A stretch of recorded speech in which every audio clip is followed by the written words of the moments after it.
효도. 안녕하십니까. 중개도사 공인중개사 디오입니다. 오늘은 신축 아파트 입주 절차에 대해 알아보는 시간을 갖고자 합니다. 지금 이곳은 서울 서대문구 레미안 루센티아 신축 아파트고요. 입주하러 왔는데 많은 이삿짐 센터 차량들이 벌써 대기 중이네요.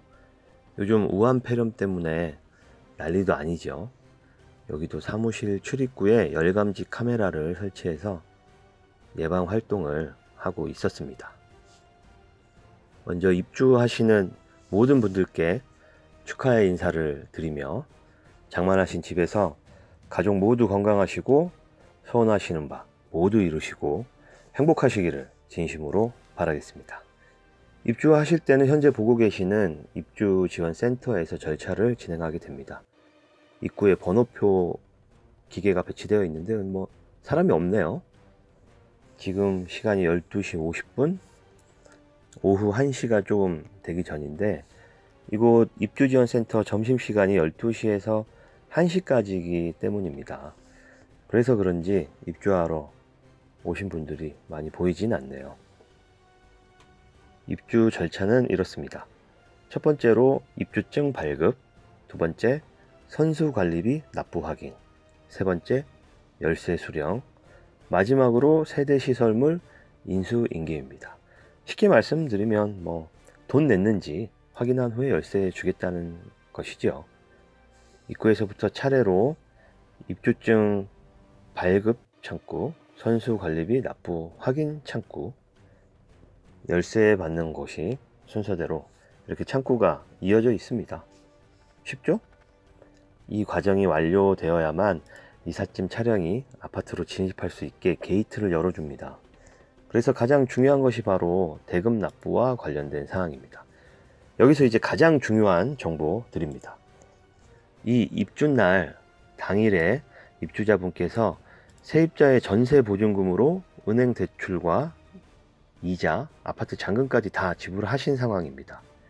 그런데 문제는 1차 입주 절차인 입주증 발급 과정에서 지불된 모든 금액을 확인하는 과정을 거치는데 지불을 완료하였다는 내용의 은행이 발급한 문서 형태의 확인서가 필요한 것이지요.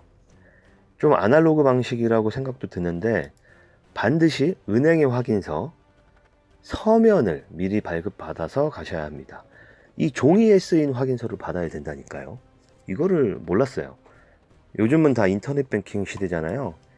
그래서 송금한 내역을 스마트폰으로 보여주겠다, 이런 식으로 증명하려고도 했는데 그게 규정상 인정받지 못하더라고요.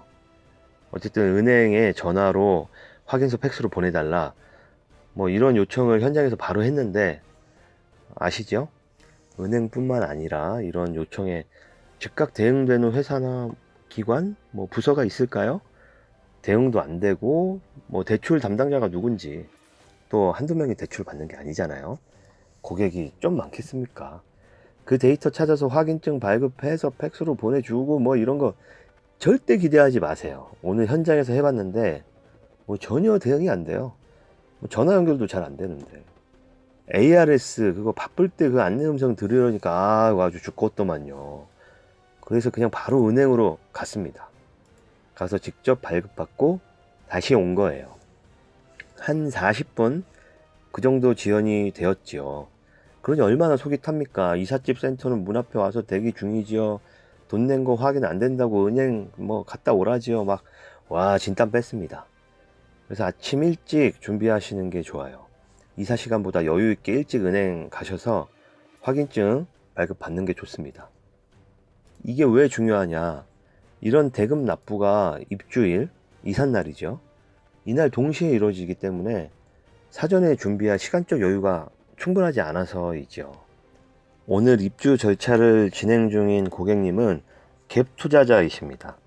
다시 말씀드리면 아파트 분양에 있어서 계약금과 1차 중도금만 부담하시고 나머지는 이제 전세 세입자의 보증금으로 은행 대출도 상환하시고 계약 잔금도 시행사에 납부하시는 거죠. 전세 보증금을 이삿날 전에 받기가 현실적으로 불가능하죠. 당일에 돼서야 수령하게 되고 이 돈으로 바로 은행 이자, 아파트 잔금을 지불해야만 입주가 가능해지는 거죠. 이 하루에 이 모든 돈이 다 올바르게 목적지로 흘러 들어가야 하고 이에 대한 확인서까지 발급받아야 하니 엄청 바쁘게 되는 거죠. 오늘이 입주일인 동시에 세입자분의 이삿날이기도 한 겁니다. 실제로는 세입자분께서 이사 들어오시는 거고요.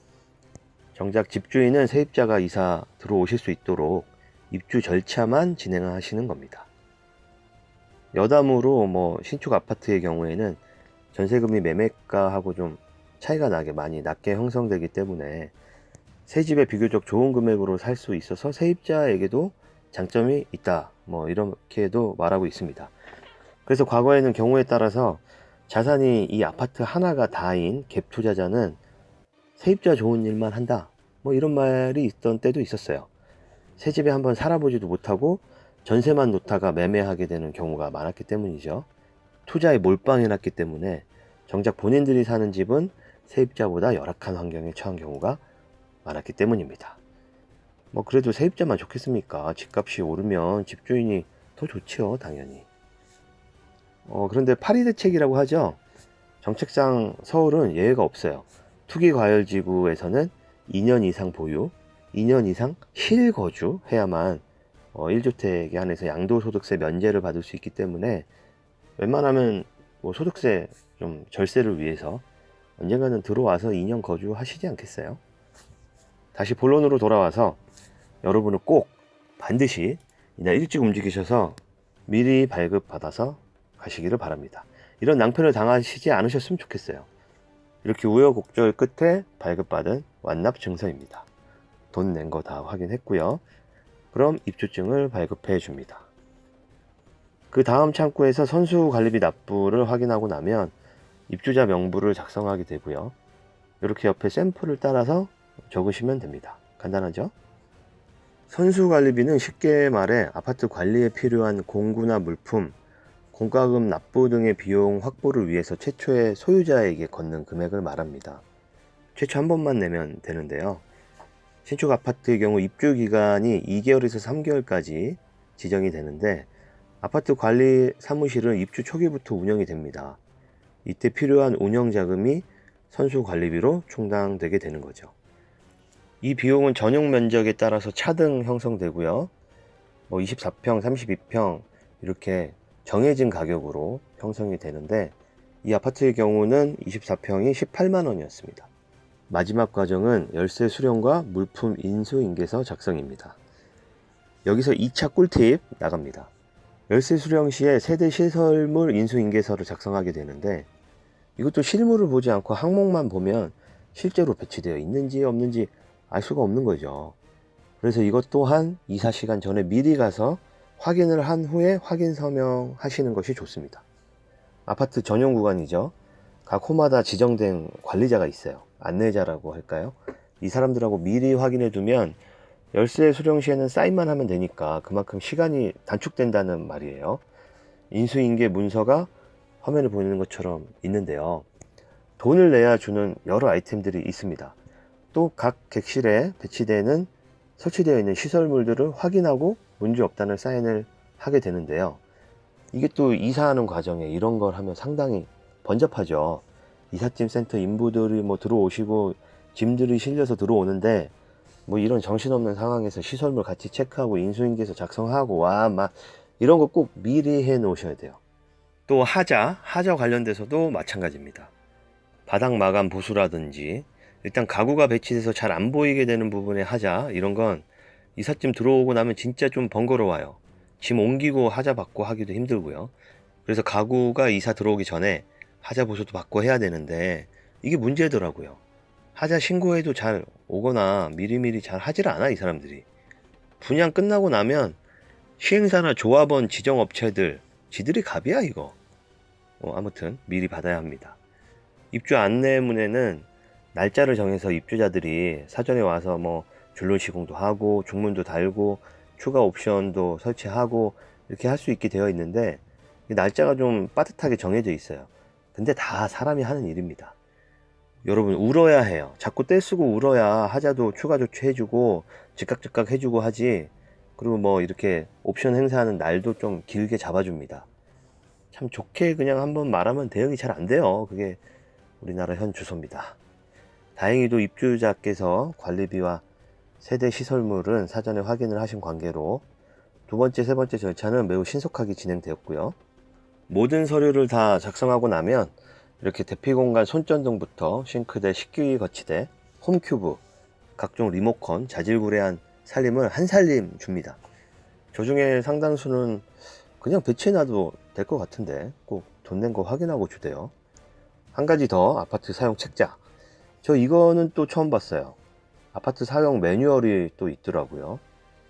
요즘 첨단 기능이 좀 구비돼서 그런지 이런 것도 따로 제공되고 있습니다. 이제 마지막으로 집을 인계받는 과정입니다. 아까 설명드린 안내자와 함께 아파트로 가서 출입문 비밀번호도 새로 설정합니다. 이 또한 세입자분이 사실 거라 세입자분이 비밀번호를 설정한 것이죠. 간단히 각 설비들의 사용 설명을 듣고 인계 절차가 마무리됩니다. 오늘의 키포인트 정리해보자면 첫 번째도 두 번째도 은행의 입금 확인증 발급을 미리 받아오시라는 거죠. 아침부터 부지런히 움직이셔야 합니다. 그래야 이삿짐 센터가 대기하는 시간을 최소화할 수 있어요. 이분들이 대기하지 않게 해야 이사도 좀 성의 있게 해주시고 가구들의 파손이나 손상도 좀 덜 하겠죠?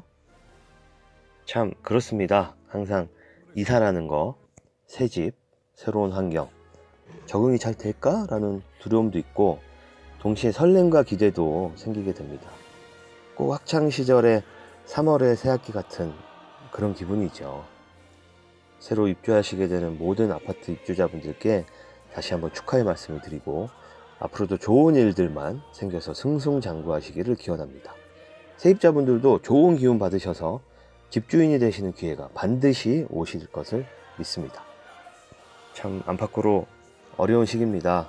지금 3월의 새학기 이런 말씀을 드렸지만 아이들이 아직 계약도 못하고 그러고 있네요. 우리 모두 잘 극복해 내시리라 믿습니다. 항상 건강이 최고 우선입니다, 여러분. 모두 건강하시고 평안하시기를 진심으로 바라겠습니다. 감사합니다.